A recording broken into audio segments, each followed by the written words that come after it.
morning. Many of you probably don't think twice about doing day-to-day things, such as sleeping, brushing your teeth, breathing, or even sitting down in the chair that you sat in today. But have you ever wondered who made those chairs, or why they were made, or why they're just one piece? Or even how modernism today was introduced to us, such as through these chairs, or through architecture such as buildings, or even film. Today I want to share with you three of the largest accomplishments of designers Charles and Ray Eames, and how they relate to us today, such as topics such as understanding the size of the universe, and how they influence modern design all around us today. After being interested in design for the last 15 years and going to school for the last 2 years for it, I've done much research on this couple and how they've helped us today. Their relevancy may impress you, as their work is still used today, such as with the chairs you're sitting in now. They're titled the Eames Chairs, a documentary over the universe titled Powers of 10, and their own home called the Eames' House.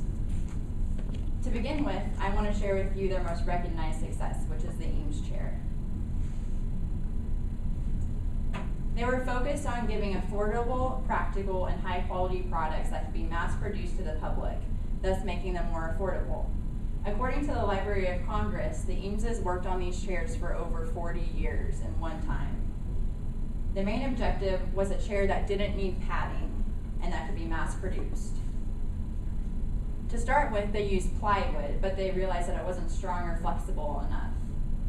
They began experimenting with fiberglass, which is what they used to achieve the goal here.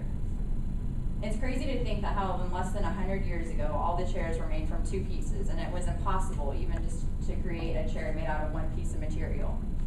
The Eameses took on this challenge, and they created the first chair that was made out of a single piece of plastic. The second accomplishment I want to share with you is about the universe. They made a documentary entitled Powers of 10. It was composed of 2 short films and talked about how microscopic the universe was. The first film was titled A Rough Sketch for a Proposed Film Dealing with the Powers of 10 and the Relative Size of Things in the Universe. It was very straightforward. It was just a sketch. According to Philip Repp of the American Institute of Graphic Arts, Charles and Ray Eames developed the film in 1968 for the annual meeting of the Commission on College Physics. So it was kind of created to be put in physics classrooms in colleges across the United States. 9 years later, in 1977, they put out a final version titled Powers of 10, a film dealing with the relative size of things in the universe and the effect of adding another 0. It was 9 minutes long. I took the clip though and I sped it up to 30 seconds so you guys can kind of get an idea of what I'm talking about. So it starts off at being about a meter away from this couple having a picnic, and it's eventually going to zoom out to 100 million light years. So it goes through all the galaxies and all the nebulas, and this was their first film that was ever created at the time that did that. Because you have to think, this was 70, 80 years ago, so they were just kind of discovering things like this in the universe. And normally it would have sound and have someone telling me about what's going on, and then it plummets back to Earth and it gets down to the 1 meter again. And one of the Eames' staff members described it as one of the most ambitious, labor-intensive, and costly films that they ever made.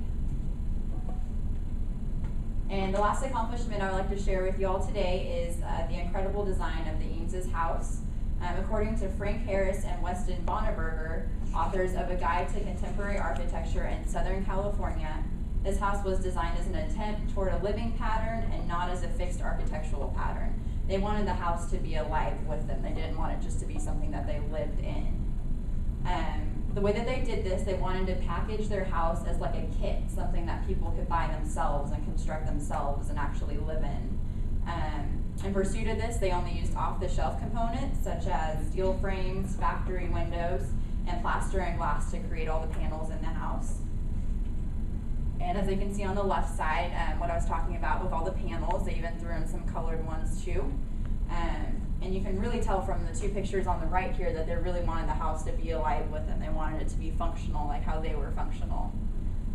It was originally just an experiment titled Case House Study Number 8, but eventually they moved into it, and their main studio was located in this house. according to architectural writer Carrie Jacobs, there's one compelling feature of this. They've been dead for several years now, but they haven't changed anything inside of the house. Everything is still the way they left it, so people can go in and really draw on that inspiration that they left there. In conclusion, I've shared with you 3 of the largest accomplishments of the Eameses. The Eames chairs, just like the ones you're sitting in now, a popular informational documentary titled Powers of 10 about the universe, and then their incredible house, the Eames home. I hope I've inspired some inspiration in you guys today. They dedicated their lives to innovation and practical designs for all of us, and they contributed in several ways such as film, architecture, and furniture design, just like the chairs you're sitting in now. Thank you.